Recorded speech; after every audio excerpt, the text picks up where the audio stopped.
네, 함께 인사하겠습니다. 안녕하세요. 네, 반갑습니다. 이번 성경 강연회에 아마 처음 오신 분도 계실 거고 아마 그 전에 참석하셨던 분도 아마 계실 겁니다. 어찌되었든 새로운 마음으로 한번 배워보고자 하는 마음으로 끝까지 잘 들어보시면 좋겠습니다. 그럼 잠깐 같이 기도하시겠습니다.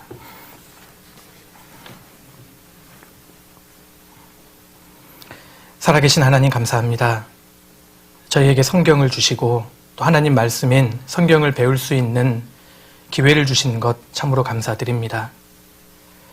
단 한 분도 이번 집회에 헛되이 왔다가 헛되이 돌아가는 분이 없도록 도와주시고 하나님께서 원하시는 영원한 생명을 모두 얻을 수 있도록 도와주옵소서.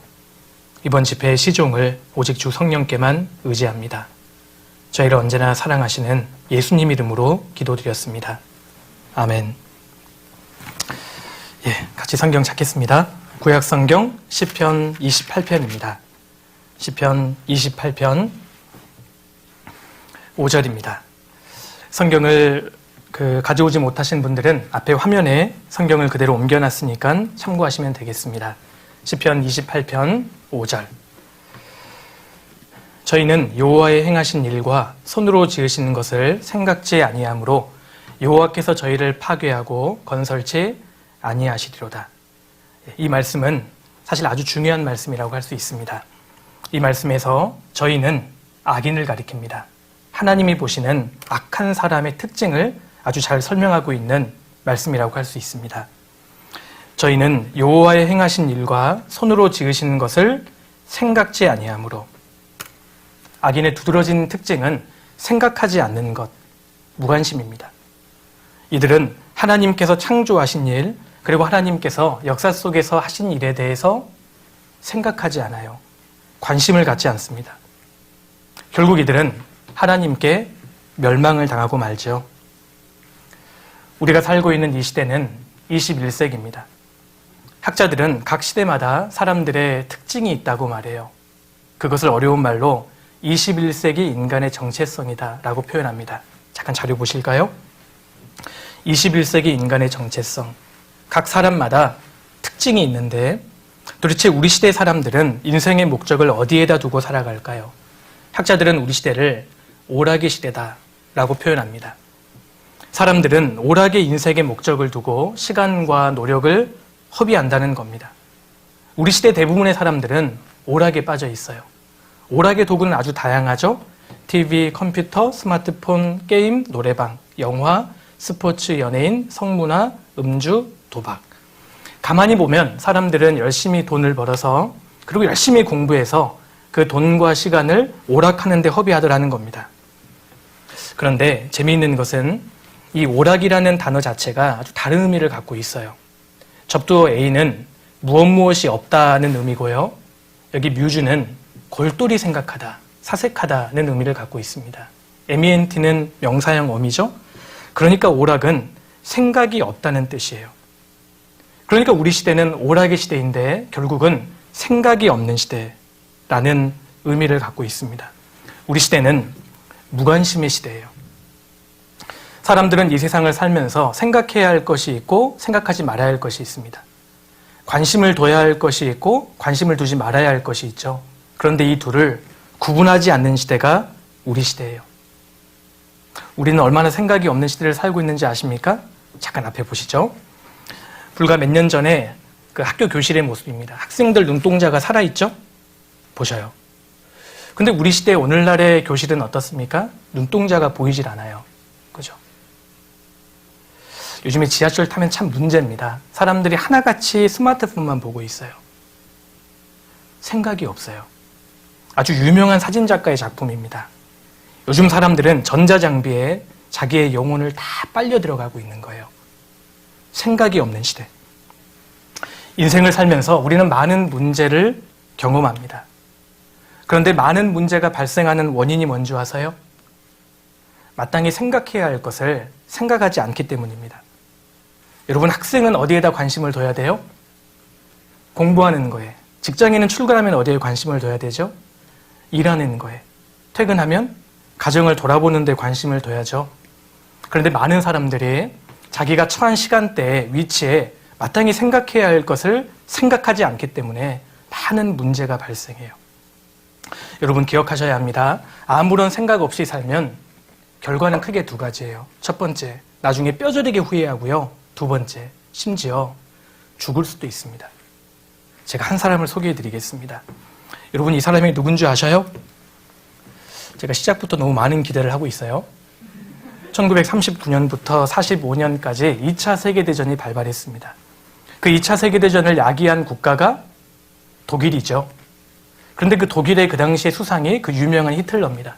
히틀러 이 사람은요, 2차 세계대전 기간 동안 무려 유대인 600만 명을 학살한 사람이에요. 그런데 보시는 이 사람은 히틀러 밑에서 모든 실무를 담당했던 그 유명한 아돌프 아이히만입니다. 그는 결국 붙잡혀서 2차 세계대전의 전범 재판을 받았어요. 판사가 물었습니다. 아이히만, 너는 왜 이렇게 잔인하게 사람들을 죽였느냐? 그러자 아이히만이 판사에게 이렇게 변명합니다. 판사님, 저는 죄 없습니다. 저는 명령에 따랐을 뿐입니다. 저는 일개 공무원으로서 상부의 명령에 충성했을 뿐입니다. 저는 선택의 여지가 없었습니다. 저는 죄 없습니다. 그런데 결국 이 사람은 사형 판결을 받았습니다. 그가 사형 판결을 받았는데 그의 죄명은 생각하지 않은 죄예요. 아이히만, 당신이 유죄인 명백한 이유는 생각하지 않았기 때문이다. 아니, 사람이 사람으로서 사람을 죽이는데 명령이라고 무조건 죽일 수 있겠냐? 생각해야지. 이 사람 생각하지 않았어요. 여러분, 생각하지 않은 결과는 아주 끔찍한 결과를 가져옵니다. 생각하지 않는 죄는 이처럼 아주 무서운 죄라고 할 수 있습니다. 우리가 이 세상에 살면서 반드시 생각해야 할 문제가 있어요. 여러분, 먹고 사는 문제가 아닙니다. 오락을 즐기는 문제가 아니에요. 사람이라면 반드시 고민해야 할 문제가 있습니다. 저와 여러분은 반드시 죽습니다. 언젠가는 죽어요. 인간이 이 세상을 살면서 우리는 죽음의 문제를 생각해 봐야 합니다. 그런데 문제는 이 문제에 대해서 짬뽕 먹을까, 짜장면 먹을까 보다 더 고민하지 않는다는 겁니다. 죽음을 생각해 보는 것이 사실 지혜로운 사람입니다. 제가 한 영상을 좀 보여드리겠습니다. 자, 보십시오. 우리는 머지않아 이 영상의 주인공이 될 겁니다. 우리도 머지않아 사랑하는 엄마와 헤어져야 돼요. 그리고 사랑하는 아빠도 우리는 보내야 합니다. 그리고 머지않아 우리 스스로가 이 세상과 이별해야 합니다. 잠깐 이 앞에 자료를 보시죠.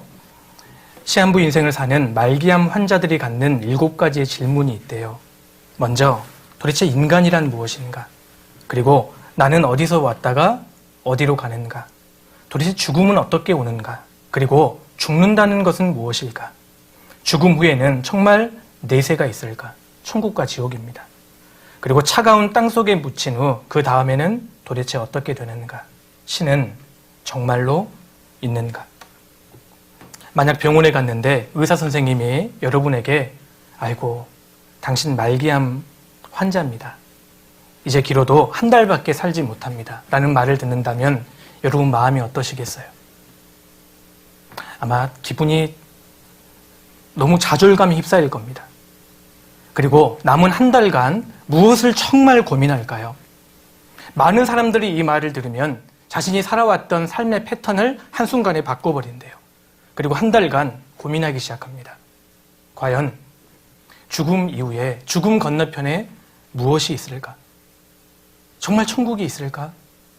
정말 지옥이 있을까? 이 문제를 나중으로 미루지 말고 이번에 한번 고민해 보면 좋겠습니다. 부모님의 강요, 친구의 강요, 선생님의 강요가 아니라 이번 한 주간의 집회는 정말 양심적으로 스스로 한번 고민해 보자는 겁니다. 죽음에 대해서 고민해 보자는 겁니다. 톨스토이가 이런 말을 남겼습니다. 세상에 죽음만큼 확실한 것은 없다. 그런데 사람들은 겨우살이는 준비하면서도 죽음은 준비하지 않는다. 스위스의 유명한 수학자 오일러가 이런 말을 남겼습니다. 나는 죽는다. 명언이에요. 피할 수 없는 진리입니다. 저와 여러분은 머지않아 죽습니다. 그래서 인생의 마지막 순간에 간절히 원하게 될 것, 그것을 지금 하자는 겁니다. 인생을 자동차에 비유하자면 이번 주간 내 자동차의 인생의 브레이크를 한번 밟아봅시다. 그리고 내가 가고 있는 자동차의 방향이 옳은지 한번 고민해 보자는 겁니다. 우리 시대 많은 사람들은 더 빨리 대학에 들어가고 더 빨리 돈을 벌고 더 빨리 결혼하고 더 빨리 집을 사기 위해서 무한 질주로 달려가죠. 그런데 내 인생의 방향이 옳은지에 대해서는 거의 고민하지 않습니다. 여러분, 인생에서요, 가장 중요한 것은 사실 속도가 아니라 방향입니다.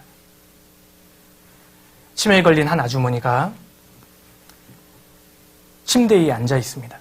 그리고 고민하고 계셔요. 내가 지금 일어나려고 했던가 누우려고 했던가. 그 아주머니가 버스 정류장에서 고민하고 있습니다. 내가 금방 버스에서 내렸던가 아니면 타려고 했던가. 방향을 모른다는 것, 길을 잃어버린다는 것은 이처럼 무서운 겁니다. 내 인생의 방향은 어디죠? 도대체 나는 누굽니까? 나는 지금 어디서 왔죠? 저 안양에서 왔는데요. 이렇게 대답하면 지금부터 대화가 안 되는 겁니다. 그거 묻는 거 아니잖아요. 내 인생은 도대체 어디서 왔죠? 그리고 무엇을 위해 살다가 어디로 가고 계셔요? 사람은 머지않아 반드시 한 번 죽는데 그 죽음 뒤에는 성경이 말씀한 대로 영원한 천국과 지옥이 있는 것일까요? 이 청소년 시기는 인생의 꿈을 갖고 미래를 설계하는 아주 중요한 시기입니다. 만약 나라는 존재가 어디에서 와서 무엇을 위해 살다가 어디로 가는지를 알 수 있다면 나는 내 인생을 더 이상 낭비하지 않을 수 있을 겁니다. 그리고 남은 시간은 아주 가치 있는 시간으로 채울 수 있을 거예요. 잠깐 이 앞에 영상을 좀 보여드리겠습니다. 예, 이 사람 말이 맞아요. 결국 모든 문제의 답은 시작점을 찾는 겁니다. 시작점을 알아야만 내 인생의 수수께끼가 풀어질 수 있어요. 그런데 내 인생의 근본적인 문제에 대한 답은 아무도 주실 수가 없습니다. 사실 부모님도 나를 낳아주시고 나를 길러주시고 나를 사랑해주시는 것은 맞지만 내 인생의 근본적인 문제에 대한 답은 주시지 못해요. 내 인생의 근본적인 문제에 대한 답을 주실 수 있는 분은 딱 한 분, 나를 만든 분, 창조주밖에 없습니다. 여러분, 길을 모를 때요, 길을 아는 사람에게 물어야 합니다. 내가 사용하고 있는 전자기기가 고장이 나면 제조사를 찾아가서 물어야 돼요. 마찬가지로 내 인생의 길은 하나님께 물어야 합니다. 도대체 내가 누구인지, 인생이 무엇인지, 내가 어디서 와서 무엇을 위해 살다가 어디로 가는 것인지, 내가 어떻게 하면 인생의 만족을 얻는 것인지, 그리고 죽음 이후에 어떠한 세계가 펼쳐져 있는지, 그 문제는 하나님만 아셔요. 우리가 하나님만 만날 수 있다면 우리는 내 인생의 근본적인 문제를 해결할 수 있을 겁니다. 한번 여쭤볼게요. 진짜 하나님이 계실까요? 과연 하나님이 살아 계실까요? 이렇게 질문하면 하나님 없다, 이렇게 단정하는 분은 사실 극히 드뭅니다. 왜냐하면 살아가면서 사람은 하나님을 느끼기 때문이에요. 사람은 살면서 특히 위기의 순간에 봉착하면 하나님을 찾습니다. 이거는요, 교육의 산물이 아니라 본능입니다. 어린아이가 태어나면 갓난아이가 자연스럽게 어미젖을 찾죠? 이거는 교육의 산물이 아니에요. 본능입니다. 사람은 목마르면 물을 찾게 되고 또 사춘기 시절이 되면 자연스럽게 이성을 찾게 되죠. 여러분, 이건 본능이에요. 그렇다면 왜 사람은 살면서 위기의 순간에 처하면 하나님을 찾을까요? 하나님이 계시기 때문입니다. 사람은 하나님을 느끼도록 창조된 존재예요. 하나님을 알만한 것이 저희 속에 보임이라. 사람은 살면서 하나님을 인식하도록, 하나님을 의식하도록 프로그램되어 있는 존재입니다. 하나님 살아계십니다 라고 말씀을 드리면 어떤 친구는 꼭 이렇게 얘기하죠. 야, 너가 봤어? 하나님 본 적이 없다는 겁니다. 하나님이 보이지 않기 때문에 믿을 수 없다. 꼭 이렇게 말씀하시는 분들이 있죠. 맞아요. 하나님은 우리 눈에 보이시는 분이 아니에요. 우리 눈으로는 하나님을 볼 수 없습니다. 그 이유가요, 크게 두 가지가 있어요. 첫 번째, 우리의 눈은 굉장히 불완전합니다. 우리의 눈은 굉장히 부정확해요. 과학자들이 실제로 조사해 봤는데 사람의 눈으로 보이지 않는 것, 볼 수 없는 것이 굉장히 많습니다. 조사해 보니까요, 이 세상에 존재하는 것을 100으로 두고 봤을 때 사람 눈에 보이는 것은 그 중에 22%에 불과하대요. 그러니까 우리는 눈에 보이는 22%와 눈에 보이지 않는 78%로 구성된 세상을 살고 있는 겁니다. 여러분 혹시 공기가 눈에 보이는 분 계셔요? 공기는 존재하지만 눈에 보이지 않잖아요. 그리고 이 강당 안에도 수많은 전파가 지금 오고 가고 있습니다. 전파 눈에 보이는 분 계셔요? 가끔씩 관종이 이제 보인다고 손드는 분이 있는데 안 보이는 게 정상입니다. 전파도 눈에 보이지 않아요. 사랑, 미움, 우정과 같은 감정도 우리 눈에 보이지 않습니다. 눈에 보이지 않는 것이 훨씬 많아요. 더구나 이 사람의 눈은 굉장히 주관적입니다. 그래서 바라보는 시각에 따라 사물을 달리 봐요. 제가 재미있는 영상 하나 보여드릴게요. 이 세상에 생각보다 한가한 사람들이 이렇게 많습니다. 그렇죠? 이처럼 우리의 사람의 눈은 굉장히 불완전합니다. 부정확하다는 것이죠. 그래서 우리의 눈으로 하나님이 보이지 않는다고 해서 하나님 없다라고 단정하는 것은 사실 너무나 성급한 판단이라는 겁니다. 더구나 두 번째로 하나님은 우리 눈에 보이지 않으셔요. 그 이유는 하나님은 영이십니다. 자, 보세요. 요한복음 4장 24절에 하나님은 영이시니 하나님은 영이셔요. 그래서 하나님은 늙거나 병들거나 죽지 않으십니다. 시간과 공간의 제약을 받으시는 분이 아니에요. 하나님은 영적인 존재십니다. 여러분 천사도 있습니다. 천사도 영이에요. 영적인 존재입니다. 여러분 마귀, 귀신도 영적인 존재예요. 하나님은 영이십니다. 그래서 사람의 눈으로 보이는 분이 아니에요. 오직 그에게만 죽지 아니함이 있고 가까이 가지 못할 빛에 거하시고 아무 사람도 보지 못하였고 또 볼 수 없는 자신이 그에게 존귀와 영원한 영광을 돌릴지어다. 아멘. 제가 디모데전서 6장 말씀을 암송했는데 하나님은 우리 눈에 보이는 분이 아니라 또 볼 수도 없는 분입니다. 하나님은 영이셔요. 그렇다면 우리 눈에 보이지 않는 하나님을 우리가 어떻게 보고 믿을 수 있을까요? 매개체가 있어야 돼요. 자, 자료를 보시죠. 보이지 않는 것을 보는 방법이 있습니다. 여러분 세균과 미생물과 같은 것은 뭐를 통해 보면 되죠? 망원경이요. 그거 다시 좀 생각해 보셔야 돼요. 현미경으로 볼 수 있어요. 그러면 눈에 보이지 않는 전파는 뭐를 통해 볼 수 있죠? TV와 라디오와 같은 수신기를 통해서 전파가 말하는 말을 우리가 보고 들을 수 있습니다. 그렇다면 멀리 떨어져 있는 우주의 천체는 뭐를 통해 볼 수 있죠? 그렇죠. 망원경을 통해 볼 수 있어요.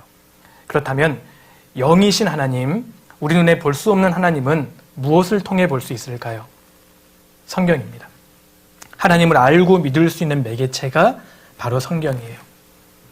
여러분 성경에는 하나님이 계시다는 증거가 너무 많기 때문에 누구든지 진지하게 성경을 공부하면 하나님 살아계시는 것을 믿을 수 있고 인생의 답을 얻을 수 있습니다. 그러나 교회를 아무리 다녀도 성경을 배워본 적이 없는 분들은 사실은 하나님에 대해서 아무것도 모르는 사람이에요. 성경을 배워야만 하나님을 올바로 알고 믿을 수 있습니다. 그런데 많은 사람들이 성경을 진지하게 공부해보지 않으려고 해요. 사실 그것이 문제입니다. 누구든지 성경을 진지하게 공부하면 하나님 살아계시는 것을 우리가 믿을 수 있습니다. 사람은 절대 사람을 못 바꿉니다. 사람은요, 15살에서 20살 정도가 되면 그 사람의 인생관과 세계관이 딱 고정되어 버린답니다. 그래서 아무리 사람이 옆에서 얘기를 해도요, 사람은 바뀌질 않아요. 여러분 성경만이 사람을 바꿀 수 있습니다. 성경 찾아보실까요? 중요한 말씀이니까 한번 찾아보겠습니다. 디모데후서 3장입니다. 디모데후서 3장 15절. 자, 앞에 화면을 보셔도 되겠습니다. 디모데후서 3장 15절. 또 내가 어려서부터 성경을 알았나니 성경은 능히 너로 하여금 그리스도 예수 안에 있는 믿음으로 말미암아 구원에 이르는 지혜가 있게 하느니라. 16절입니다. 모든 성경은 하나님의 감동으로 된 것으로 교훈과 책망과 바르게 함과 의로 교육하기에 유익하니 이는 하나님의 사람으로 온전케 하며 모든 선한 일을 행하기에 온전케 하려 함이니라. 이 디모데후서 3장 이 말씀은 사람이 성경을 배우는 목적이 잘 나타나 있습니다. 성경을 왜 우리가 배울까요? 첫 번째 이유가 15절에 나옵니다. 이는 구원에 이르는 지혜가 있게 하느니라. 구원받기 위해서 사람은 성경을 배웁니다. 두 번째 목적이 있죠? 17절에 있습니다. 이는 하나님의 사람으로 온전케 하며 구원을 받고 하나님의 사람이 될 뿐만 아니라 하나님의 사람다운 인격을 갖추게 하고 세 번째, 모든 선한 일을 행하기에 온전케 하려 함이니라. 구원받은 사람답게 실제로 살게 만드는 겁니다. 여러분, 성경만이요 사람을 바꿀 수 있습니다. 시카고에 멜 트로트라는 사람이 있어요. 그 트로트하는 양반이 아닙니다. 사람 이름이 트로트예요. 멜 트로트라는 사람이 있었습니다. 이 사람 별명이 망난이였어요. 이 사람 알코올 중독자였습니다. 어느 정도였냐면 죽은 7살짜리 여자의 무덤을 파서요, 관 뚜껑을 열어서 그 시신이 신고 있는 신발을 팔아서 술로 바꿔먹는 인간이에요. 아주 인간 말종과 같은 인간입니다. 어떠한 사람도 그 사람을 변화시킬 수 없었어요. 그런데 놀랍게도 그 사람이 성경을 배우다가 구원을 받고 변화된 삶을 살아갑니다. 자신의 지난 삶을 완전히 청산하고 심지어 복음을 전하는 전도자가 돼요. 성경만이 사람을 변화시켜요. 그 누구도 변화시킬 수 없는 사람을 성경이 바꾸는 겁니다. 그런데 어떻게 성경이 사람을 바꿀까요? 여러분, 16절에 답이 있어요. 보세요. 모든 성경은 하나님의 감동으로 됐기 때문입니다. 이 성경은 인간의 책이 아니에요. 이 성경은 하나님의 감동, 하나님이 불러주시는 것을 기록한 말씀이기 때문에 인간을 변화시킬 수 있는 충분한 능력을 가지고 있는 겁니다. 성경은 인간이 머리로 지어낸 것이 아니라 하나님의 감동으로 기록된 하나님의 말씀이에요. 이것을 우리가 배울 겁니다. 자, 성경이 어떻게 기록되었는지 잠깐 설명드리겠습니다. 인간의 역사를 예수님 기점으로 나누죠. 예수님 오시기 전의 역사를 BC, 기원 전이고 예수님 오신 이후의 역사를 AD, 기원 후라고 합니다. 지금 우리는 AD 2021년을 살고 있죠.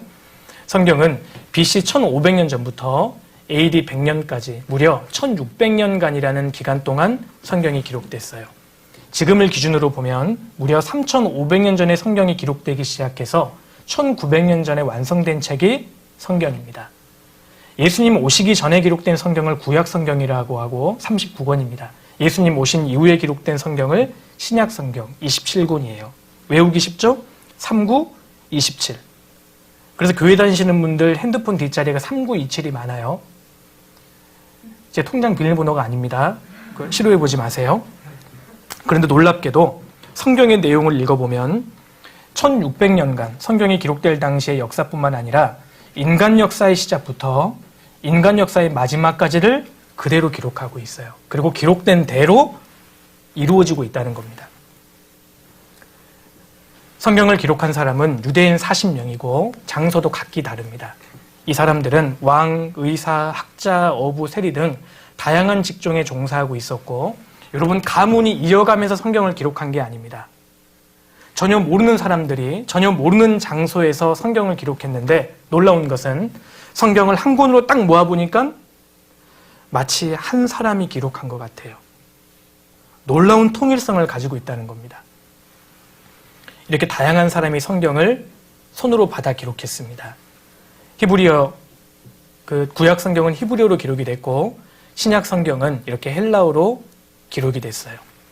성경을 기록할 당시에는 종이가 없었기 때문에 중동 지방에서 나는 이런 파피루스 줄기를 얇게 잘라서 망치로 두드린 다음에 이렇게 두루마리 형태의 성경을 직접 손으로 필사했습니다. 이 당시는 복사기가 없었잖아요. 그래서 성경을 그대로 유대인들이 필사한 겁니다. 받아 기록한 거예요. 그런데 보세요. 유대인들이 어떤 철저한 원칙을 가지고 성경을 기록했는가 보셔요. 성경을 기록한 원칙 7가지가 있습니다. 보셔요. 첫째, 소가죽을 사용하지 말고 송아지 가죽을 사용했어요. 좀 원칙을 가지고 성경을 기록한 겁니다. 둘째, 죽인 송아지 가죽에 쓰지 않고 죽은 송아지 가죽에 썼어요. 무슨 말인지 아셔요? 죽인 송아지 말고 죽은 송아지, 자연산 송아지 가죽에 썼다는 겁니다. 셋째, 하나님이라는 글자가 나오면 반드시 목욕을 하고 써야 했다는 겁니다. 그러니까 성경을 필사했던 사람의 집 안에는 목욕탕이 구비되어 있었어요. 하나님 글자가 나올 때마다 씻어야 되니까. 그런데 구약 성경에만요, 하나님이라는 글자가 10,000번이 나와요. 어떻게 될까요? 껍데기 벗겨지는 거죠. 그러니까 아무튼 정신을 차리고 정신 집중해서 성경을 필사하려고 유대인들이 이렇게 기록했습니다. 5번째, 2명이 지켜보는 앞에서 베껴야 했고요. 6번째, 만일 쓰다가 틀리게 되면 틀린 부분을 도려내고 다시 써야 했어요. 특별히 하나님이라는 글자가 틀리게 되면 처음부터 다시 써야만 했습니다. 여러분, 성경을 필사하다가요, 한 장에 단 한 번이라도 오류가 생기면 그 장 전체는 불태워버리고 다시 필사했습니다. 성경 전체 필사본에 잘못된 부분이 3군데 오류가 발견되면 성경 전체 필사본을 불태워버리고 다시 기록했어요.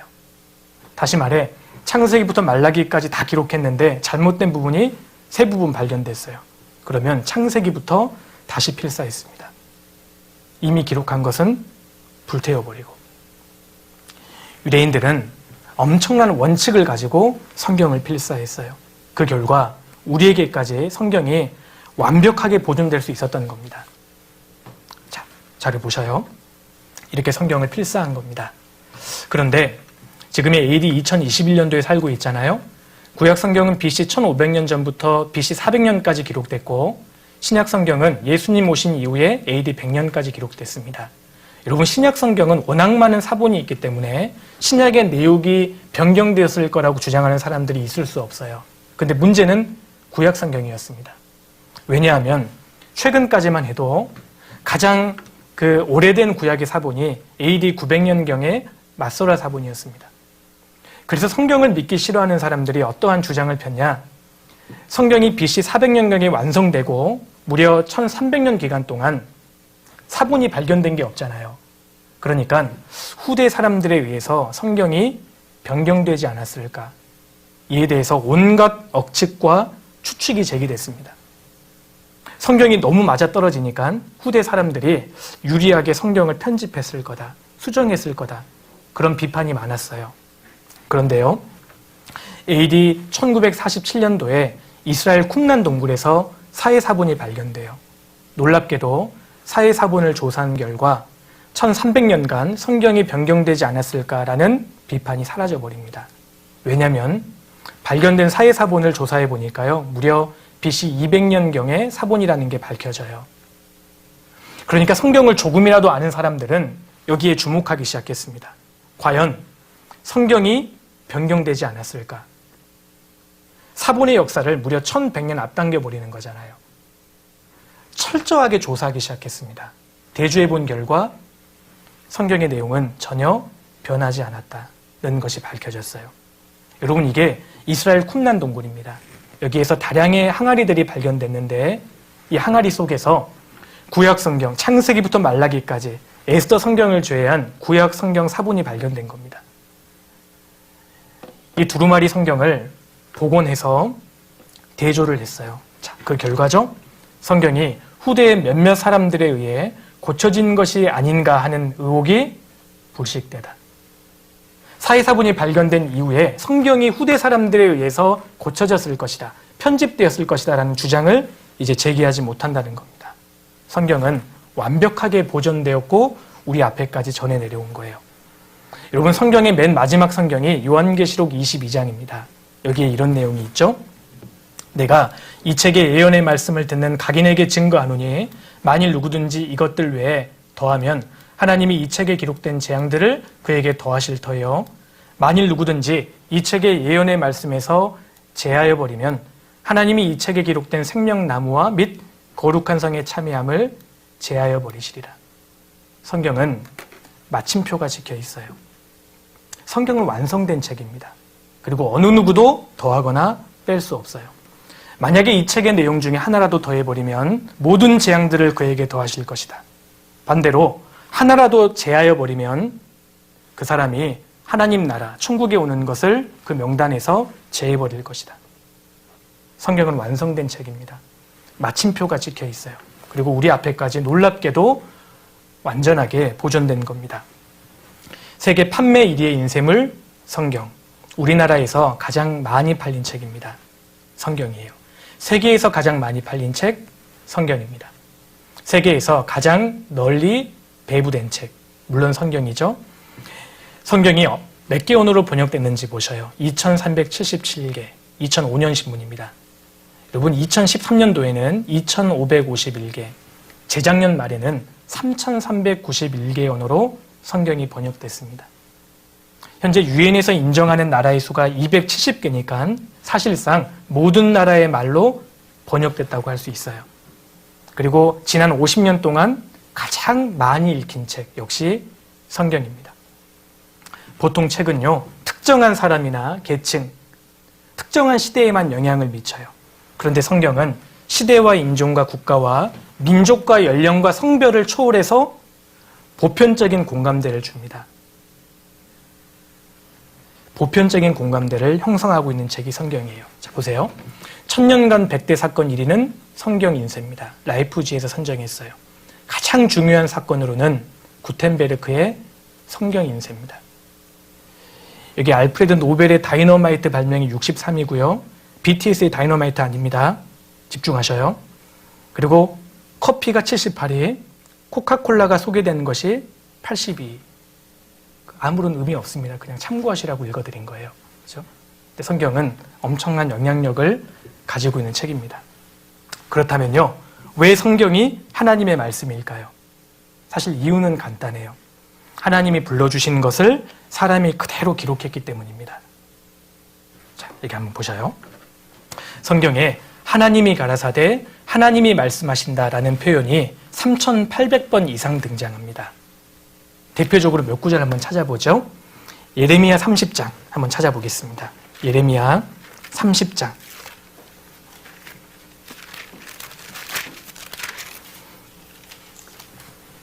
(30장) 1절.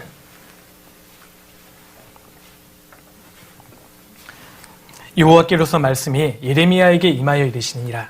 이스라엘의 하나님 여호와께서 이같이 일러 가라사대 내가 내게 이른 모든 말을 책에 기록하라. 32장도 한번 찾아보시죠. 예레미야 32장 1절입니다. 유다왕 시드기야의 제10년 곧 느부갓네살의 제18년에 여호와의 말씀이 예레미야에게 임하니라. 이처럼 하나님 말씀이 누구누구에게 임했다.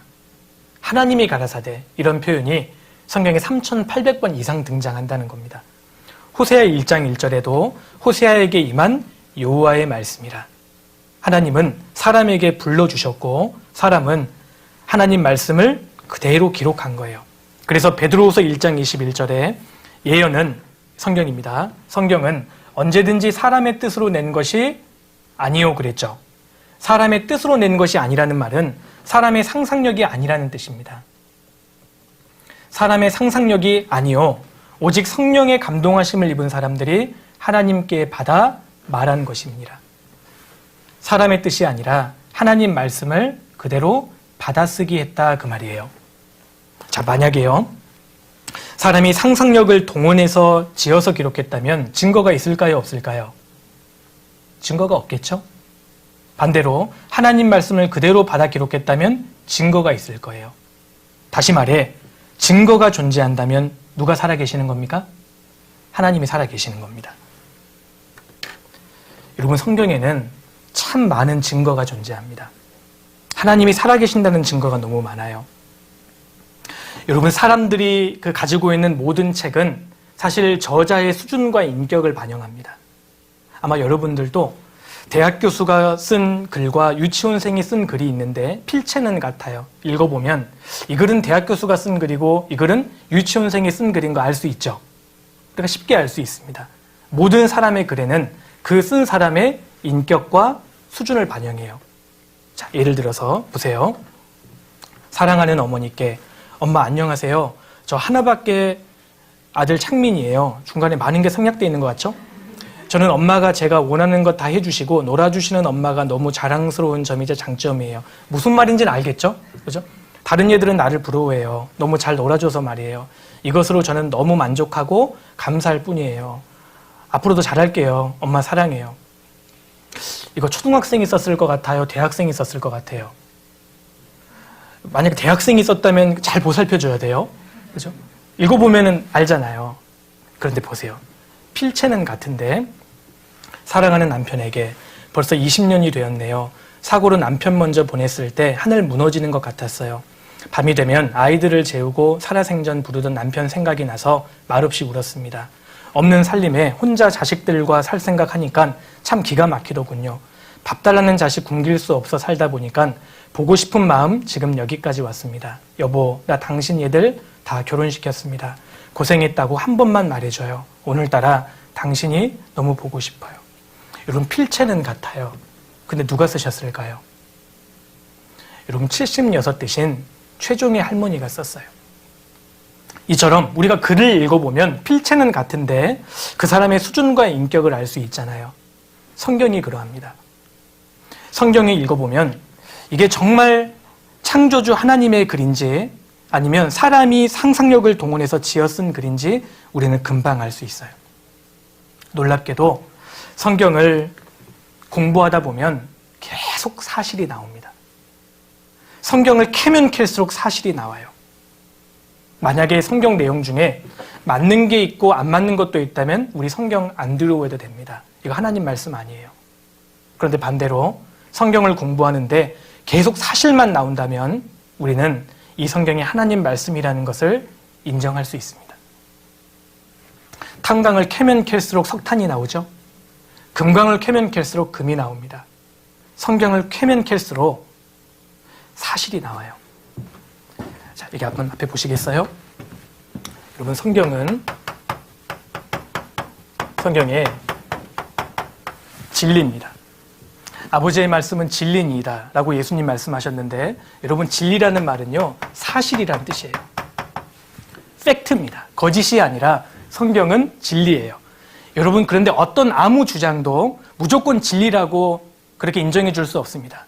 진리가 되려면 세 가지의 조건이 필요해요. 먼저, 진리는 객관성을 가지고 있어야 합니다. 이거 내 생각이야. 이건 진리가 될 수 없죠. 객관성을 갖고 있어야 돼요. 그리고 보편성을 갖고 있어야 합니다.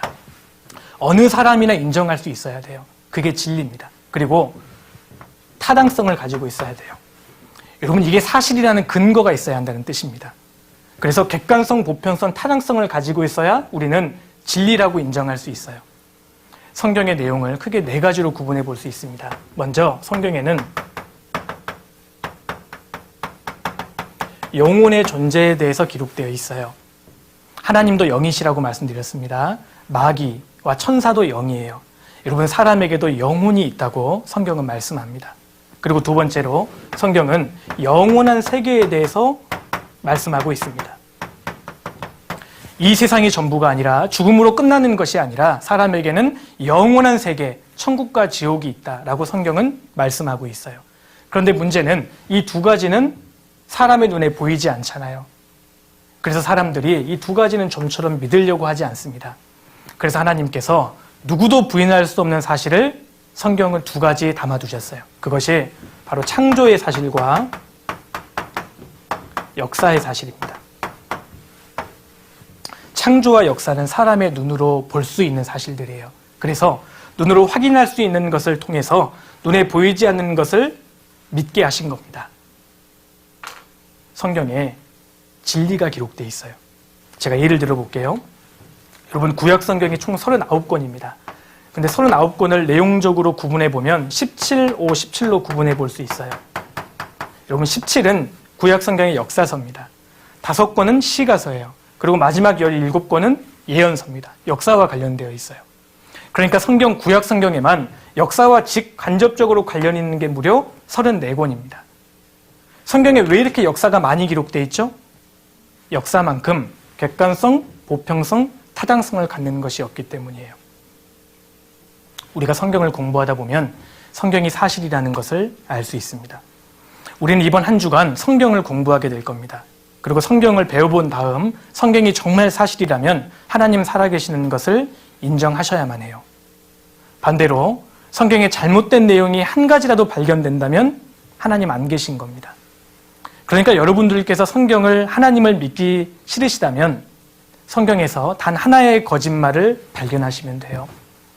그러나 성경은 여태까지 한 번도 꺾인 적이 없습니다. 이 성경에요, 우주의 시작부터 마지막까지가 그대로 기록되어 있는 거 아셔요? 인간 역사의 시작부터 인간 역사의 마지막까지가 그대로 기록되어 있습니다. 더구나 성경 내용의 3분의 1이 말 그대로 예언입니다.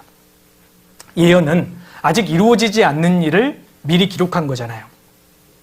근데 놀라운 것은 그 예언의 말씀 그대로 역사가 흘러왔고 지금도 흘러가고 있습니다. 성경은 참 신기한 책이에요. 이번 한 주간 우리는 성경을 공부하게 될 겁니다. 자, 기분 좋게 10분 쉬도록 하겠습니다. 10분 쉬셨다가 다시 이어가도록 하겠습니다. 예, 잘 쉬셨죠?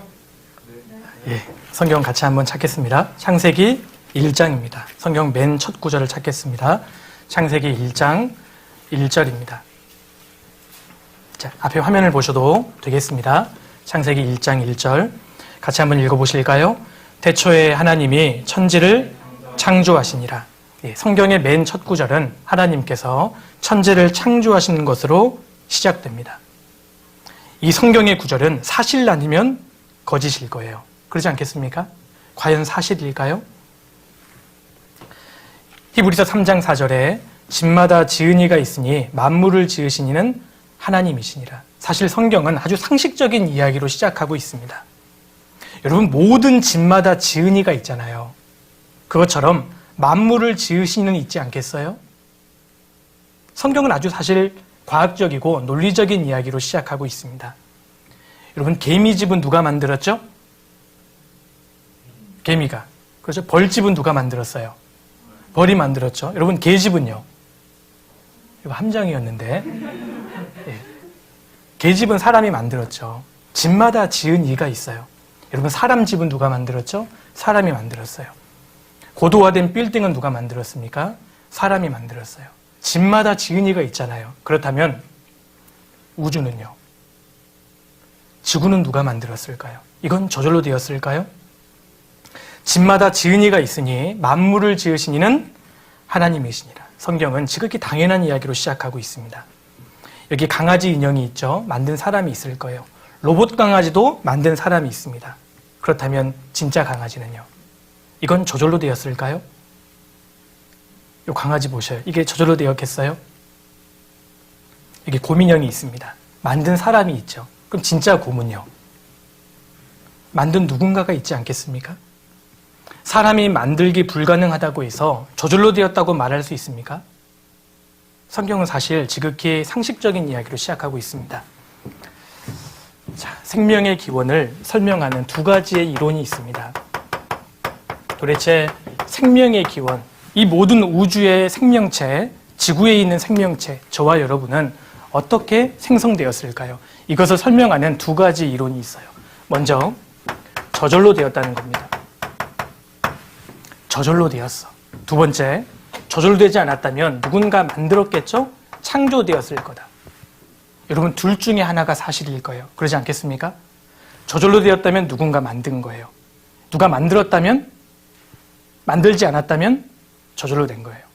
여러분, 둘 중에 하나가 사실일 겁니다. 뭐가 맞을까요? 저절로 되었다면 여러분, 물질이 오랜 시간과 우연에 의해서 생명체가 나왔다는 말이 돼요. 하나님이라는 초자연적인 힘을 배제하기 때문에 저절로 되었을 것이다. 대표적인 게 진화론이죠. 진화론입니다. 반대로 누군가 만들었다면 엄청난 지혜를 가진 누군가가, 그리고 엄청난 능력을 가진 초자연적인 존재가 이 모든 것을 계획하고 설계했다는 말이 됩니다. 무엇이 맞을까요? 여러분, 결론적으로 말씀드리면 이 세상에 저절로 된 건 하나도 없습니다. 저절로 된 게 있어요? 저절로 된 건 하나도 없어요. 누군가 만든 겁니다. 제가 재밌는 얘기 해드릴게요. 자, 웃을 준비하세요. 재밌는 얘기 해드리겠습니다. 두 친구가요, 바닷가를 거닐고 있었거든요. 그런데 갑자기 바다에서 미국 잠수함이 딱 떠오르는 겁니다. 두 친구가 깜짝 놀랐어요. 생애 태어나서 처음으로 잠수함을 목격한 거예요. 근데 한 친구가 이렇게 얘기합니다. 야야야, 저거 잠수함이라는 거야. 저거 어떻게 만들어졌는 줄 알아? 내가 설명해 줄게. 어떤 사람들이 미국 회사 연구소에서 설계해서 만들었다고 주장하는데 그거 다 거짓말이야. 너 미국 가본 적 없지? 연구소 본 적 없지? 그거 거짓말이야. 내가 설명해 줄게. 옛날에 바다에 여러 가지 성분이 있었는데 그중에 철이라는 성분이 있었대. 철이 다른 성분에 비해서 무거웠어. 그래서 가라앉기 시작한 거야. 10억 년이 지나니까 철끼리 갑자기 턱턱턱 뭉쳐지기 시작하니까 철판이 됐대. 20억이 지나니까 갑자기 철판 가장자리에 구멍이 뚫어지기 시작한 거야. 30억 년 전이 되니까 나사가 날아왔어. 그래서 척척 조립되더니 저 모양이 된 거야. 어지럽지? 여기서 끝난 게 아니야. 50억이 지나니까 엔진이라는 게 만들어졌대. 근데 엔진이 어떻게 만들어졌는지는 그 과학자들이 밝혀낼 거야. 아무튼 믿어. 그리고 엔진 때문에 앞으로 쫙 나아가게 된 거야. 이 친구가 정상적이에요? 여러분 한번 생각해 보세요. 잠수함보다 몇천 배, 몇억 배 복잡한 사람은 저절로 되었을까요? 많은 사람들이 저절로 되었다고 하면 이거는 과학이고 창조됐다고 얘기하면 이건 종교라고 치부해버립니다. 그런데요, 사실 저절로 되었다라고 믿는 믿음이 훨씬 큰 믿음이에요. 아셔요? 이게 종교입니다, 사실은. 여러분, 볼펜을요, 땅속에 1000년 동안 묻어두었더니 이것이 만년필이 됐어요. 믿어지셔요? 1억 년 묻어두니까 샤프가 되어 있어요. 이게 믿어집니까? 풍선으로 강아지를 불어서 만들었거든요. 1000년이 지나니까 그 풍선이 짖기 시작해요. 그거 동화책에서 나올 얘기죠. 제가 영상 하나 보여드릴게요. 이게 정말 믿어지시나 보세요.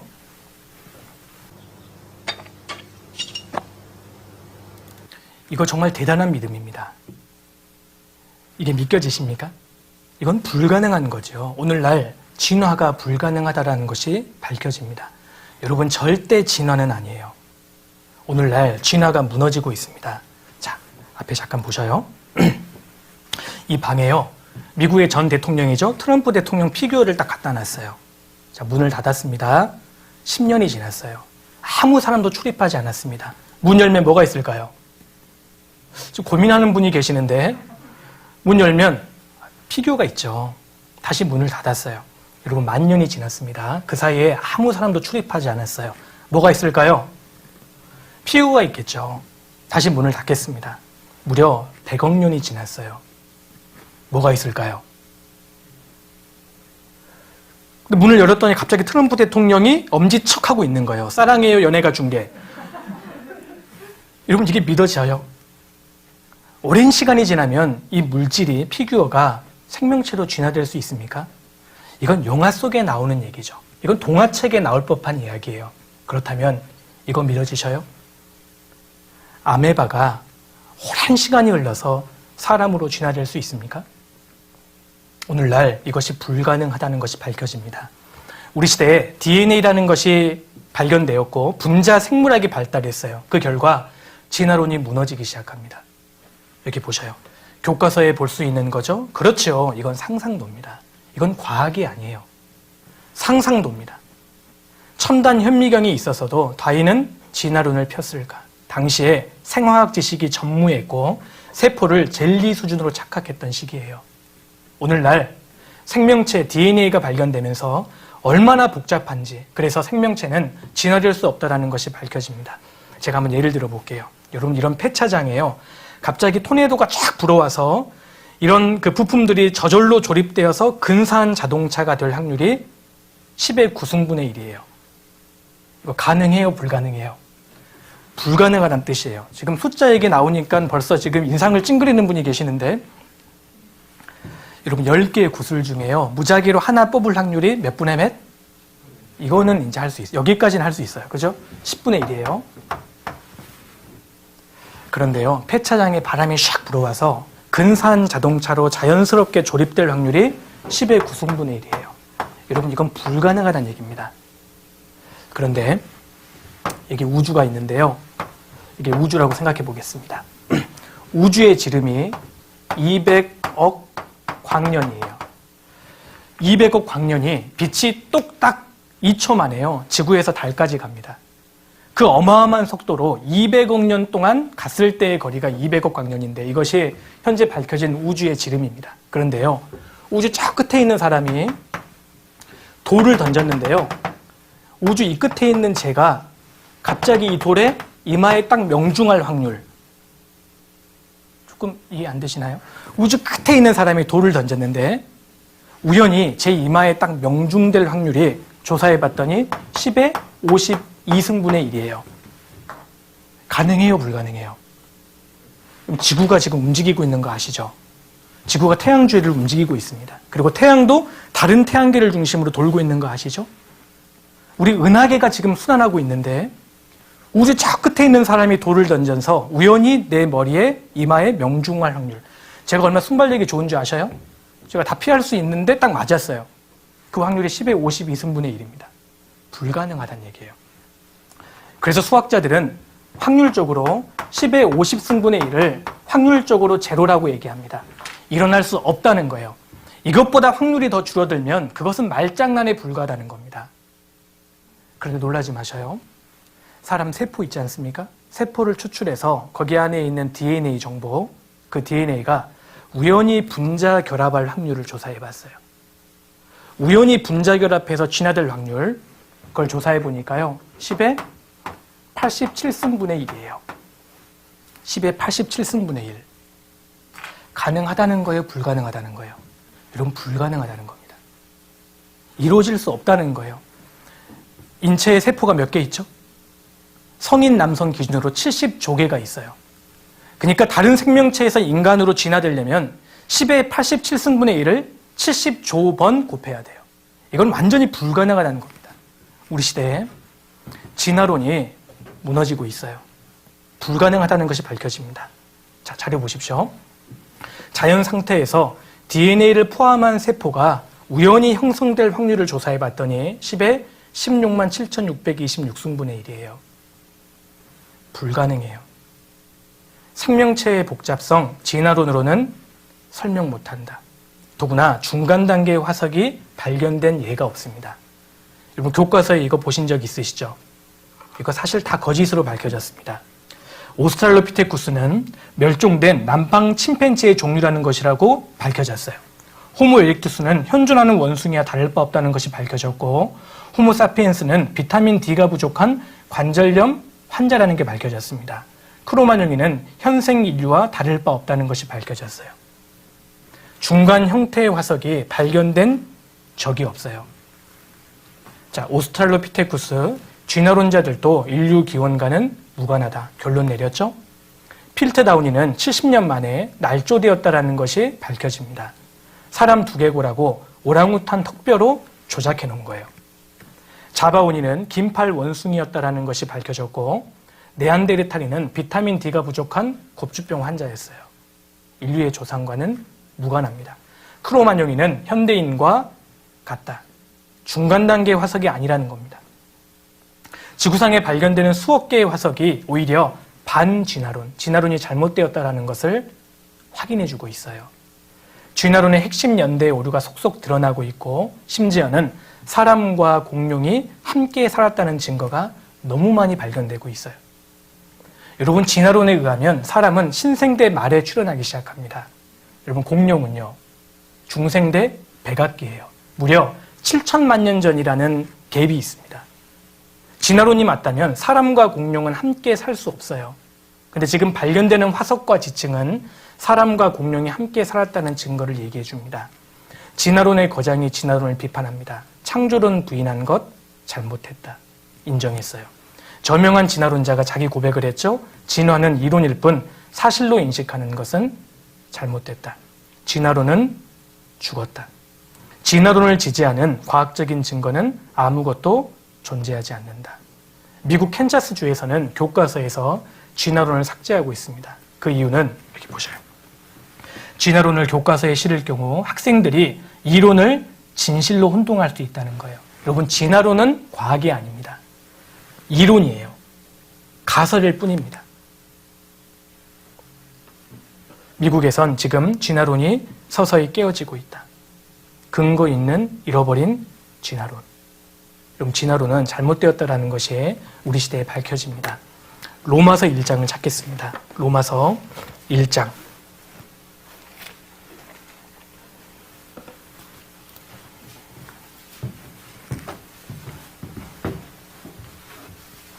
로마서 1장 20절입니다.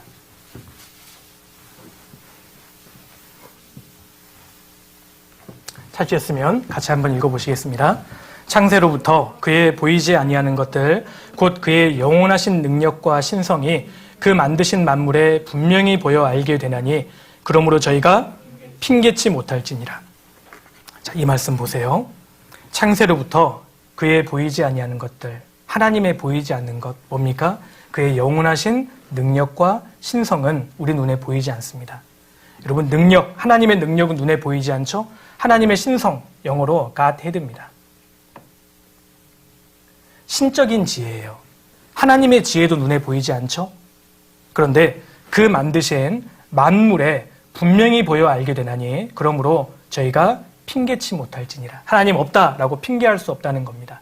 하나님은 눈에 보이지 않으시지만 그 만드신 만물을 보면 하나님의 능력과 신성을 볼 수 있기 때문에 하나님 살아계시는 것 인정할 수밖에 없다는 거예요. 자, 여기 한번 보시죠. 만약에 이 모든 것이 저절로 되었다면 여러분 이 우주에, 지구에 규칙이 있을까요? 없을까요? 규칙이 있어요? 저절로 되었다면요. 규칙과 법칙은 있을 수가 없어요. 그러겠죠? 누군가가 설계하고 엄청난 지혜를 가진 존재가 만들었다면 규칙이 있을까요? 없을까요? 규칙이 있어야만 해요. 그런데 지금 과학자들이 놀라고 있습니다. 이 우주에, 지구에요. 규칙 덩어리예요. 모든 것이 법칙, 규칙대로 되어 있다는 겁니다. 제가 한 가지 소개해 드릴게요. 여러분 참새와 제비가 알을 낳고 부화되기까지 평균 며칠 걸리는 줄 아셔요? 14일 걸립니다. 여러분 닭이요. 알을 낳고 병아리로 낳기까지 평균 며칠 걸리는 줄 아십니까? 21일 걸려요. 여러분 오리는요. 28일 걸립니다. 여러분 거위는요. 35일 걸려요. 타조는 42일 걸립니다. 다 7의 배수예요. 여러분 강아지나 고양이가 임신해서 임신 평균 기간이 며칠인 줄 아십니까? 63일이에요. 7의 배수예요. 여자의 생리 주기가 28일입니다.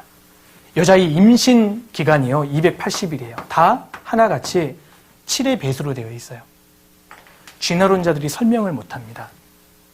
성경에서 하나님 숫자잖아요. 7은 여러분 생명은요 하나님이 주신 거예요. 모든 그 동물에 7이라는 숫자가 생명과 연관되어 있습니다. 이걸 어떻게 설명합니까?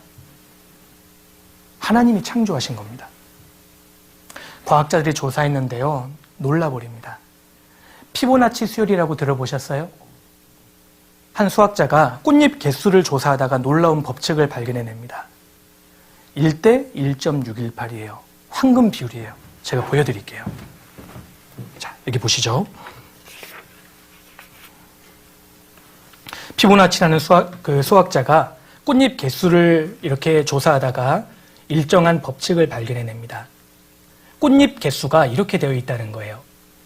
뒤에 있는 숫자를 앞에 있는 숫자로 나누니까 1.618이라는 숫자를 얻을 수 있었습니다. 여러분 이게요 황금 비율입니다.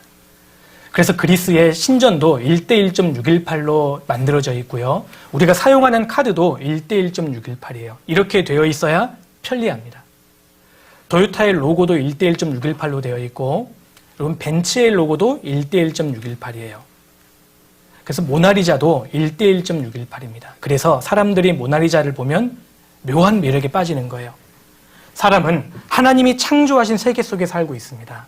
이 세계가요 다 1대 1.618로 되어 있어요. 자, 보셔요. 토끼가 번식하는 것도요 피보나치 수열로 번식합니다. 고사리 모양도 1대 1.618로 되어 있고 해바라기도 1대 1.618로 되어 있고 장미꽃잎도 1대 1.618이에요. 고동도 1대 1.618이고 달걀 모양도 1대 1.618입니다. 사람 치아 모양도 1대 1.618이에요. 사람 뒤도 1대 1.618이고요. 심지어 사람 DNA도 1대 1.618이에요. 사람 손과 팔의 길이의 비율도 1:1.618이고 인체도 1:1.618, 심지어 뼈 마디도 조사해 봤더니 길이가 1:1.618이다라는 겁니다. 사람의 얼굴도요 1:1.618이에요. 오른쪽 같이 비율이 맞지 않으면 뭔가 좀 자연스럽지가 않잖아요. 그죠? 사람 얼굴의 비율이 1:1.618입니다. 파도의 모양도 1:1.618이고 태풍의 모양도 1:1.618이에요. 아프리카 대륙도 1:1.618이고 우리가 살고 있는 은하계도 1:1.618입니다. 우리가 알든 모르든 1:1.618이라는 비율을 보아야 안정감과 미를 느껴요. 제가 한번 여쭤보겠습니다. 여러분, 나의 DNA부터 시작해서 내 치아, 내 귀, 그리고 파도, 태풍, 은하계까지 1:1.618로 되어 있는 이유를 설명해 보셔요. 하나님이 만드신 겁니다. 엄청난 지혜를 가진 누군가가 설계하고 만드신 거예요. 여러분, 질서를 부여한 존재가 있습니다. 질서가 있다는 것은 누군가의 손길이 닿았다는 증거예요. 여러분, 여기 강대상을 보더라도요, 여기 앞에 강대상이 있고 여기 앞에 성경책이 놓여져 있고 제 오른쪽에는 노트북이 있습니다. 그리고 제 옷에는 마이크가 채워져 있죠. 이거 우연히 된 거 아닙니다. 제가 이렇게 세팅한 거예요. 이처럼 규칙과 법칙이 존재한다는 것은 누군가의 손길이 닿았다는 분명한 증거가 되는 겁니다. 왜 우주에, 지구에 법칙이 발견됩니까? 누군가의 손길이 닿은 거예요. 우주를 보십시오. 우주가 얼마나 정교하게 설계되어 있는지 모릅니다. 제가 하나만 보여드릴게요. 바로 밤하늘에 떠 있는 달입니다. 과학자들이 지금까지도 달이 어떻게 형성되었는지를 밝혀내지 못했어요. 그런데 달 하나만 가지고도 과학자들이 말합니다. 이거 설계되었다. 영상 한번 보시죠. 제가 알기 쉽게 설명드리겠습니다. 여기 지구가 있고요. 여기 달이 있습니다. 그리고 여기에 태양이 있어요. 여러분, 지구에서 달까지의 거리를 1이라고 한다면 지구에서 태양까지의 거리가 정확하게 400입니다. 그리고 달의 지름을 1이라고 한다면 태양의 지름이 정확하게 400이에요. 그렇기 때문에 지구에서 보았을 때 달에 의해서 정확하게 태양이 가려진다는 겁니다. 이게 1km라도 오차가 생기면 이런 일이 발생하지 않는데요. 이걸 어떻게 설명해요?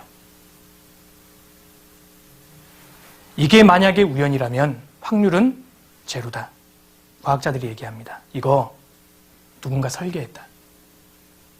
여러분, 우리는 누군가가 설계한 우주와 지구에 살고 있는 겁니다. 그렇다면 이 모든 걸 만든 창조주가, 이 모든 걸 설계한 절대적인 존재가 성경에 하나님이라는 증거가 있을까요? 너무 많아요. 그 중에 제가 몇 가지만 좀 찾아봐 드리겠습니다. 욥기 26장을 찾겠습니다. 욥기 26장입니다.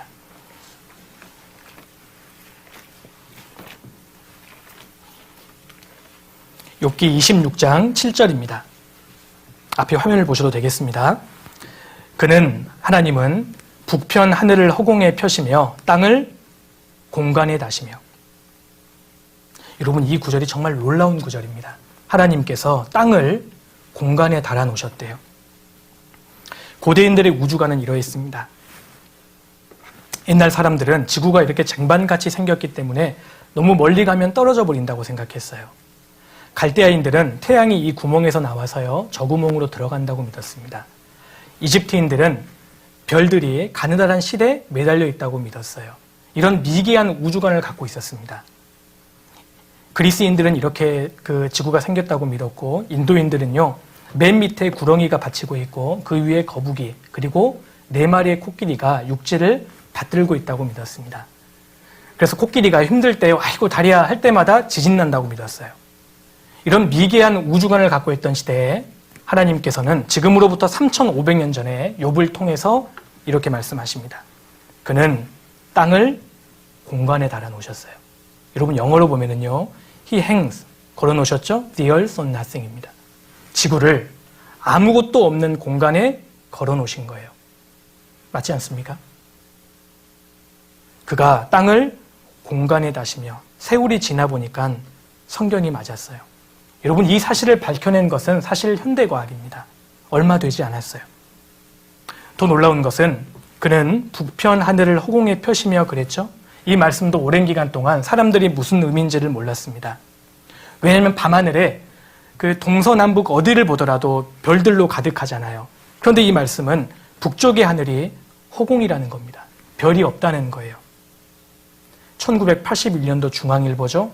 우주에 불가사의한 공간이 있다. 북두칠성 뒤에 북편 하늘이에요. 지름이 3억 광년, 빛의 속도로 3억 년 동안 가는 그 어마어마한 공간이 별도 별로 없이 텅 빈 상태라는 겁니다. 허공이죠? 자, 보셔요. 미국의 3대 천문대에서 만원경을 사용해 관측한 결과 우리가 관측할 수 있는 우주의 거의 1%에 해당할 수 있는 거대한 부분이 다른 부분과는 달리 비어있음, 허공입니다. 허공이라는 것이 확인됐습니다. 1981년도에. 같은 내용이 뉴욕타임즈 기사에도 실렸어요. 1981년도 기사입니다. 땅을 공간에 다시며 그는 북편 하늘을 허공에 펴시며. 맞잖아요.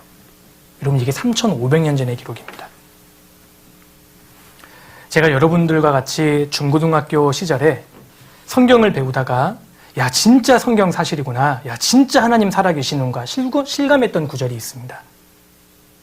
욥기 36장 찾아보겠습니다. 욥기 36장. 저는 이 구절 통해서 야, 진짜 성경 사실이구나 실감했습니다. 36장 27절 보시죠. 그가 물을 가늘게 이끌어 올리신즉 그것이 안개되어 비를 이루고 그것이 공중에서 내려 사람 위에 쏟아지느니라. 놀랍지 않습니까? 아무도 안 놀라시네요. 제가 설명드릴게요. 고대로부터 사람들이 가장 궁금했던 것이 하늘에서 내리는 비에 관한 거였습니다. 비가 어떻게 오는지 원리를 몰랐어요. 사람들은 비가 굉장히 중요했습니다. 왜냐하면 농사를 지어야 되잖아요. 비가 오지 않으면 농사를 지을 수 없었습니다. 그래서 비를 어떻게 하면 내리게 할까? 사람들 고민이 많았습니다. 어느 누구도 비가 오는 원리에 대해서 설명할 수 없었어요. 그래서 어떤 고대인들은 창을 들고 그 구름을 향해 던져라. 그럼 비가 올 거다. 이렇게 주장하는 사람도 있었고, 여러분 힌두교인들은 어떻게 믿는 줄 아셔요? 힌두교 경전인 베다에는 이런 구절이 있습니다. 일단 개구리를 잡아요. 한번 해보세요. 여름에 개구리 잡아서 입을 쩍 벌린 채로 장대로 딱 꽂는 겁니다. 그리고 하늘을 탁 쳐들고 밑에서 주문을 외우면 돼요. 그럼 비가 온대요. 그 당시 사람들의 수준이었습니다. 그런데 3,500년 전의 성경 봐보셔요. 비가 오는 원리를 정확하게 설명하고 있습니다. 자, 그가 하나님입니다. 물을 가늘게 이끌어 올리신즉, 물을 계속 가늘게 이끌어 올리면 뭐가 되죠? 수증기가 되죠. 하나님 증발시키시는 거예요. 물을 증발시켜서 그것이 안개되어 비를 이루고 다시 응결하죠. 그리고 그것이 공중에서 내려 사람 위에 쏟아지느니라. 강수입니다. 여러분, 증발, 응결, 강수는 물의 순환 원리예요. 이 원리는 17세기 되어서야 밝혀졌습니다. 물은 순환한다. 우리에게는 당연한 상식이지만 17세기에 밝혀진 사실이에요. 자, 보세요. 강물이 일단 다 바다로 흐릅니다. 그가 물을 가늘게 이끌어 올리신즉 그것이 안개되어 비를 이루고 그것이 공중에서 내려 사람 위에 쏟아지느니라. 정확하잖아요. 저는 이 구절 보고요. 야, 진짜 성경 사실이구나. 야, 진짜 하나님 계시는구나. 저는 정말 실감했습니다. 전도서 보세요. 1장에 모든 강물은 다 바다로 오르되 바다를 채우지 못해요. 왜 바다를 채우지 못합니까? 하나님께서 물을 가늘게 이끌어 올리시니까요. 그것이 결국은 공중에서 내려서 비가 되는 겁니다. 아모스 9장 6절에 바닷물을 불러 지면에 쏟으시는 자니 그 이름은 여호와시니라. 자, 보십시오. 모든 강물은 일단 바다로 흘러요. 근데 바다를 채우지 못해요. 왜요? 그가 물을 가늘게 이끌어 올리신즉 그것이 안개되어 비를 이루고 지면에 쏟아지는 거예요. 결과적으로 바닷물을 불러 지면에 쏟으시는 자니 여호와니라. 성경이 사실입니다. 아무도 안 놀래. 마음이 너무 지금 완고해져 있어요. 사는 게 힘들죠? 아무도 안 놀래. 한번 생각해 보세요. 17세기 현대과학이 밝혀낸 사실을 3,500년 전에 욥이 어떻게 기록할 수 있습니까? 여러분, 욥은 과학자가 아니었어요. 하나님 말씀을 기록한 성경의 기자였을 뿐입니다. 왜 그 당시의 사람은 개구리를 잡고 장대에 꽂으라고 얘기했냐? 반면에 왜 성경은 물의 순환 원리를 그대로 설명하고 있죠? 이 모든 걸 창조한 분이 성경의 하나님이시기 때문입니다. 욥기 36장 찾으셨으니까 우리 30절도 한번 같이 보시겠습니다. 30절. 여기에도 놀라운 말씀이 기록되어 있습니다.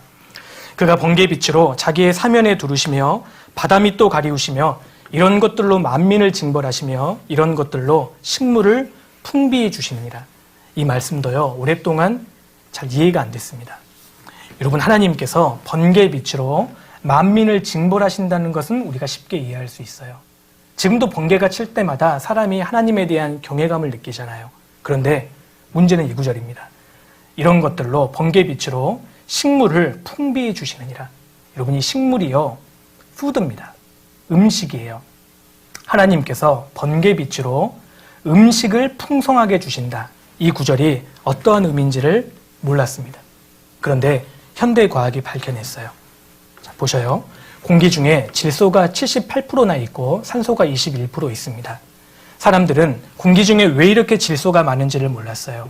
그런데 질소가 없으면 사람이 아예 존재를 못합니다. 왜냐하면 생명체를 지지하는 골격, 단백질이요, 다 질소로부터 만들어져요. 그런데 문제는 질소는 절대 자생으로 생길 수 없습니다. 그럼 어떻게 질소를 섭취할 수 있을까요? 번개와 관련되어 있어요. 자, 보셔요. 번개가 이렇게 쾅 칠 때 공기 중에 있는 질소가 산소랑 결합합니다. 그럼 일산화질소가 되고, 다시 한번 번개가 쾅 칠 때 일산화질소가 이산화질소가 돼요. 이 이산화질소가 빗물에 섞여서 질산비료가 되어서 땅속에 스며드는 겁니다. 이것을 식물이 먹고, 식물을 동물이 먹고, 식물과 동물을 사람이 먹고, 그래서 생명체 전체가 보존되는 거예요. 이게 우리 시대에 밝혀집니다. 95년도 신문입니다. 번개는 생명체의 최대 질소원이다. 번개가 잦으면 농작물 20% 수확량이 증가해요. 보셔요. 번개빛으로 식물을 풍비해 주시느니라. 음식을 풍성히 주시잖아요. 우리 시대에 밝혀진 사실입니다. 자, 제가 잠깐 설명드릴게요. 보셔요.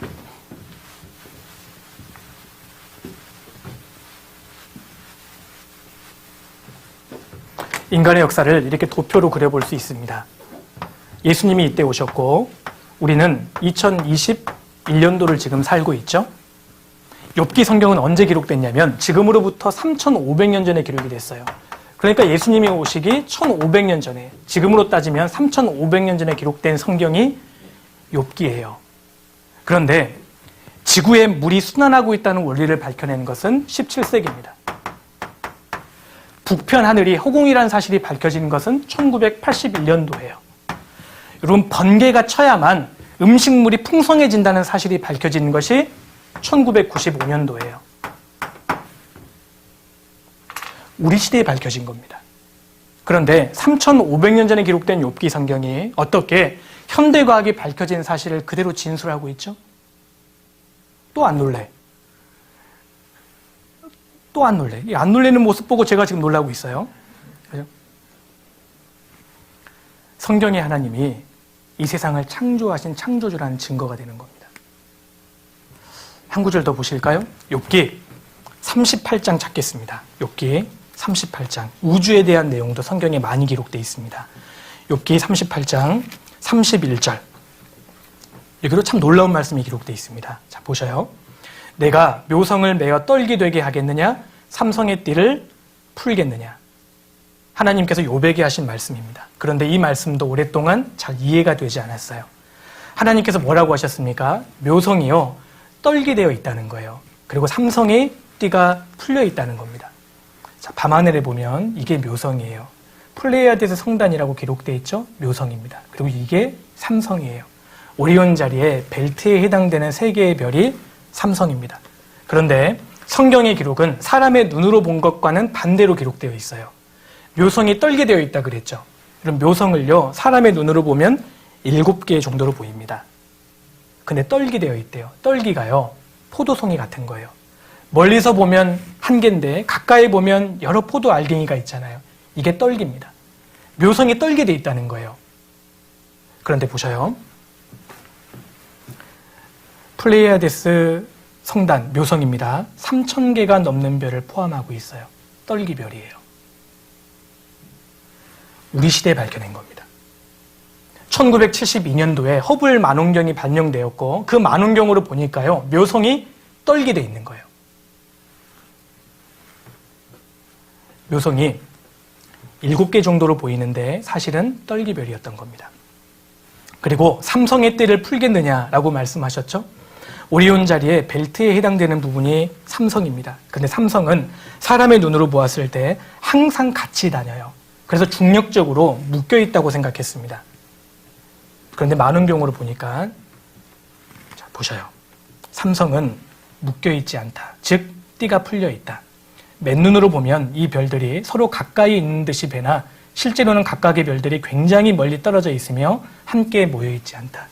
육안으로 봤을 때는 세 개의 별이 붙어 있는 것처럼 보이는데 사실은 너무 멀리 떨어져 있고요. 궤도도 달라요. 전혀 상관없는 별이라는 겁니다. 지나고 나니까 성경의 구절이 맞았어요. 묘성은 떨기별이었고 삼성의 띠는 풀려 있었습니다. 허블 만원경이 발명된 것이 1972년이에요. 여러분 50년도 안 됐어요. 현대에 들어와서 밝혀낸 과학적인 사실이 어째서 3,500년 전에 성경에는 미리 기록되어 있죠? 성경이 하나님 말씀인 겁니다. 우리 인체에 대한 기록도 성경에 많이 기록되어 있어요. 그 중에 한 가지만 찾아보겠습니다. 창세기 2장 찾아보시죠. 창세기 2장 7절입니다.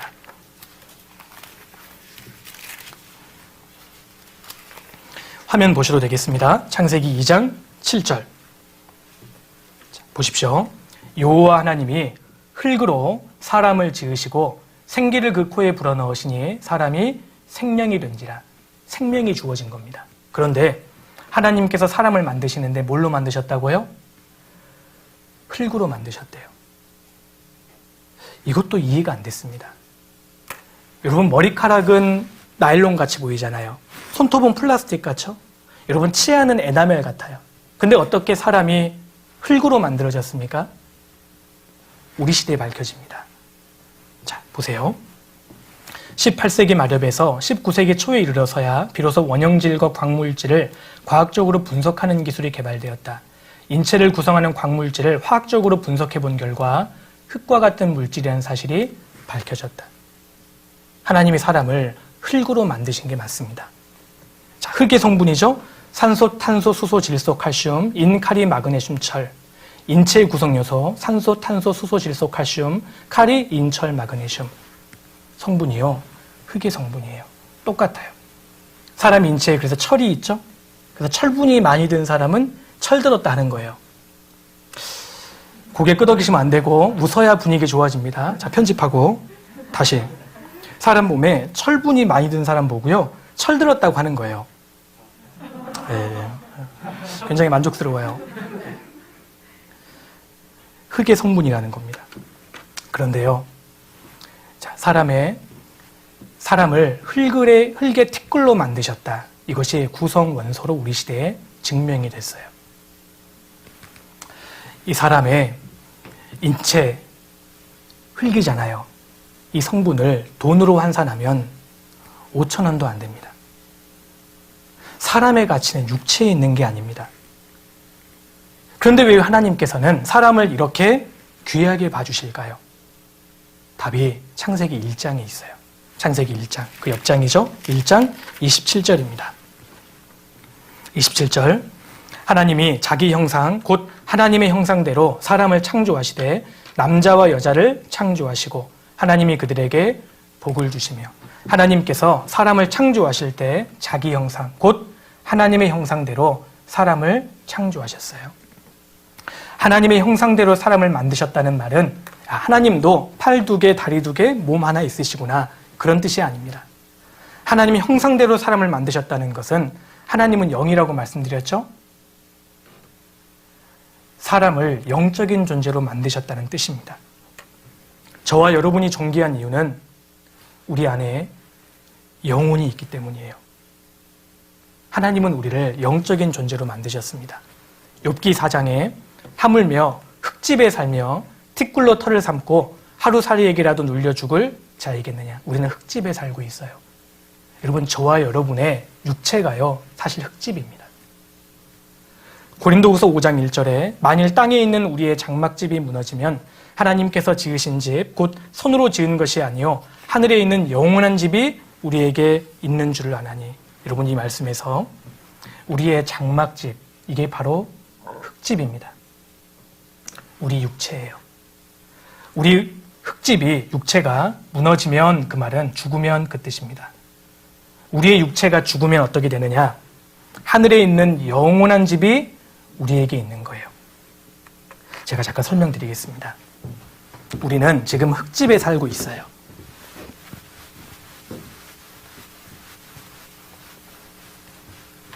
자, 여기 우리가 살고 있는 이 세상입니다.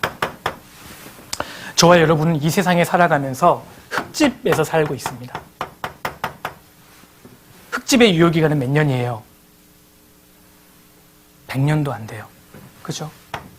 우리의 수명은 결국 사실 100년도 안 됩니다. 그래서 아무리 좋은 것을 먹고 아무리 좋은 것을 발라도 유효기간은 100년이에요. 100년 지나면 결국 무너지게 됩니다.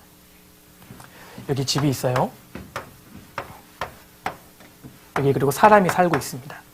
여러분, 집에요, 문패에 홍길동 이렇게 적혀 있으면 집이 홍길동이란 말이에요? 사람이 홍길동이란 말이에요? 사람이 홍길동이란 말이죠? 집이 불타면 집이 아까워요? 사람이 아까워요? 집이 아까워요? 예. 고민하시면 안 되는데 사람이 아깝잖아요. 그죠? 사실 우리는요, 집에서 삽니다. 이 집이 우리의 육체예요. 그리고 집 안에 살고 있는 존재가요, 영혼입니다. 이 영혼이 진짜 나예요. 육체가 내가 아니라 내 안에 있는 영혼이 진짜 납니다. 사실 우리가 갖고 있는 이 육체는 사실 집과 같아요. 지붕이 있죠? 창문이 있죠? 환기구 있잖아요. 식당 있죠? 보일러실도 있어요. 여러분, 쓰레기장도 있어요. 분리수거도 잘해요. 국물은 앞으로, 건더기는 뒤로. 우리가 가진 이 몸은 정말 집과 같습니다. 그런데 이 집에 살고 있는 진짜 나가 영혼이에요. 언젠가 이 흙집이 무너지면, 내 육체가 죽으면 진짜 나가 빠져나옵니다. 이것을 죽음이라고 해요. 여러분, 죽음은 나라는 존재가 소멸되는 것이 아니라 육체와 영혼의 분리입니다. 죽음은 분리예요. 제가 가지고 있는 시계에도요, 약을 딱 빼버리잖아요? 그럼 시계 죽었다고 그래요. 약을 다시 넣으면요, 시계 살았다고 이야기하죠. 마찬가지입니다. 우리 육체에 영혼을 빼버리는 것이 죽는 거예요. 영혼이 들어가면 사는 거, 살아있는 거예요. 근데 문제는 저 세상이 있습니다. 저 세상은요, 영원이에요. 하나님께서 영원한 몸을 예비해 두셨습니다. 그래서 사람이 죽으면 육체로부터 분리돼서 그 영혼이 영원한 몸으로 들어가요. 그래서 영혼이 죽지 않습니다. 그런데 문제는 영원한 몸을 입고 영혼이 천국에서 살든지, 문제는 영혼이 지옥에서 살든지 둘 중에 하나를 선택해야 한다는 겁니다. 기왕이면 천국에서 살아야겠죠? 어떻게 하면 천국에서 살 수 있죠? 성경에서 살아있을 때, 이 세상에 있을 때 거듭난 사람, 성경의 진리를 깨닫고 구원받은 사람만이 죽음을 건너가서 영원한 천국으로 갈 수 있다고 성경이 말씀하고 있는 겁니다. 여러분, 지금 제가 정리해드린 이 사실이 진짜 사실일까요? 사실이라면 증거가 있어야 할 거예요. 증거를 살펴봅시다. 자, 먼저 사람 몸 안에 영혼이 있다는 게 진짜 사실일까요? 두 번째, 사람이 죽을 때 내 육체에서 영혼이 빠져나가는 것이 진짜 사실일까요? 죽음이 영혼과 몸의 분리라는 사실, 이게 정말 사실일까요? 증거가 있습니다. 우리 성경 찾아보겠습니다. 욥기 19장입니다. 욥기 19장 26절입니다. 나의 이 가죽 이것이 썩은 후에 내가 육체 밖에서 하나님을 보리라. 나의 이 가죽 이것 육체입니다. 흙집이죠. 이것이 썩은 후에 내가 죽은 이후에 육체 밖에서 내가 진짜 나가 영혼이죠. 하나님을 만나러 가는 겁니다. 여러분 우리 시대에 사후세계를 경험한 사람들이 사실 너무 많습니다. 사람 몸 안에 영혼이 있다는 증거가 너무 많아요. 그 대표적인 예가 사후세계를 경험한 사람들입니다. 잠깐 자료 보시죠. 죽음의 순간을 체험한 이야기, 나의 죽음을 바라보았다. 사후의 삶 수백만 명이 경험했어요. 그런데 과학적으로는 증명할 수 없는 일입니다. 여러분 미국에서만 92년도부터 97년도까지 약 1,500명이 아니라 1,500만 명이 사후의 세계를 경험했어요. 정말 많은 사람들이 지금 사후의 세계를 경험했습니다. 죽음 뒤에 또 다른 세계가 있다. 심장쇼크사 63명의 환자가 사후 체험을 고백해요. 과학적으로 의학적으로는 죽었는데 내 몸속에서 영혼이 빠져나와서 객관적인 사건을 경험하는 겁니다. 우리는 죽었다. 그러나 살았다. 죽음의 터널 뒤엔 신과 빛의 세계였다. 영혼은 몸을 빠져나와서 영혼의 세계로 옮겨가는 것뿐이다. 이 분야의 권위자가 레이먼드 무디 박사입니다. 이 사람은 죽었다 살아난 사람들 150명을 인터뷰해서 책으로 발표했어요. 이 세상 후의 세상. 그리고 모리스 롤링스 박사도 이 사람은 심장병 전문 의사였거든요. 이 사람 무신론자였습니다. 다른 사람의 증언을 믿지 않았어요. 그런데 환자들을 상대하면서 충격을 받은 거예요. 그의 환자들이 증언이 공통적이에요. 사후의 세계. 여기 독교대 병원응급실 책임교수의 말을 좀 들어보십시오. 먼저 그곳을 저세상이라 불러야 할지 아니면 뭐라고 불러야 할지는 모르겠지만 확실히 건너편은 있다는 것이다. 그리고 그 건너편은 우리가 지금 겪고 있는 이 세상인 물질계와 달리 그 차원이 무한으로 있다는 것이다. 이 사람도 무신론자입니다. 그런데 환자들을 상대하다 보니까 저 세상이 있다. 영혼의 세계가 있다. 그리고 그 세상은 무한이다. 임사체험을 경험했던 사람들이 이렇게 고백해요. 자, 보세요. 갑자기 내 자신의 몸으로부터 빠져나오는 것을 경험했다. 강한 자석에 쇳가루가 끌려가듯이 내가 어디론가 끌려가는 것을 경험했다. 그리고 이렇게 결론을 맺습니다. 인간에게는 영혼이 있다. 죽음이란 영혼이 육체를 떠나는 것이다. 영혼은 죽음 이후에도 존재한다. 죽음으로 끝이 아닙니다.